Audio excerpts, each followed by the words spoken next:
لم ير في القبائح وجملة الفضائح كالكذب أوهى سببا ولا أضل مذهبا. فإن هذا فاسلول يعتريه الملل من افتراء الكذب في فرح وطرب. بقمة الشنآن يسرق من القرآن سم حرام العلقة للكذبة المختلقة. قال ها هي مكتوبة وما هي أكذوبة هي عندي في كتابي أنا وحدي يا أحبابي.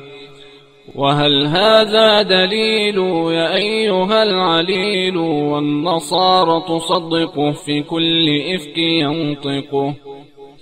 فكان كلما كذب وقال إفكا وانتدب فقوله وإنما هو الولاء المجتبى. أليس فيكم من فتى يقول لا عشت متى صدقت هذا الكذب شاء أبونا أم أبا. لكن لقومه استخف طاعوه للأسف وقال في الشفاعة أنها يوم الساعة بكذبه القبيح تكون للمسيح. وبهذا الكلام عند أولي الأفهام وضح لكل سامع بهذا الكذب الفاجع بأنه مرائي يخدع كالحرباء وكدمع التمسيح ليضل المسيح. فكان دوما يستحل الكذب كما نقل وجاء في الكتاب عن بلس الكذاب وقال أن الكذب لا يعد خطيئة ولا يلام من قد كذبا أو افترى ما أذنبا. وأنهم لو كذبوا صدق الإله يربو فكان يحذو حذوه ووجد فيه الأسوة منفذا مقالته التي في رسالته.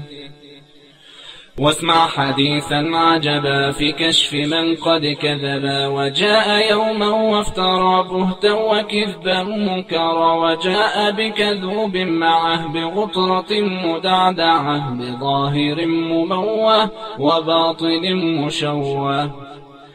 وكشف الكذوب وكذبه يذوب وكان فضح وحيدي وليس بالوحيد فضحت معه نديما كذابة لئيما. وقال زورا وادعى بألسن متعتعا أنهما تنصرا وعبرا وانتصرا ومسالم يخترق جهازها ويمرق.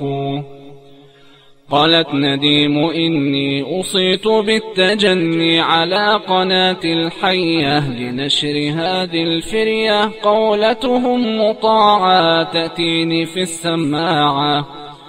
قالوا لها ونصحوا لكنهم ما أفلحوا فكانت الفضيحة للكذبة القبيحة وزادت الفضائح ما كل سعي ناجح.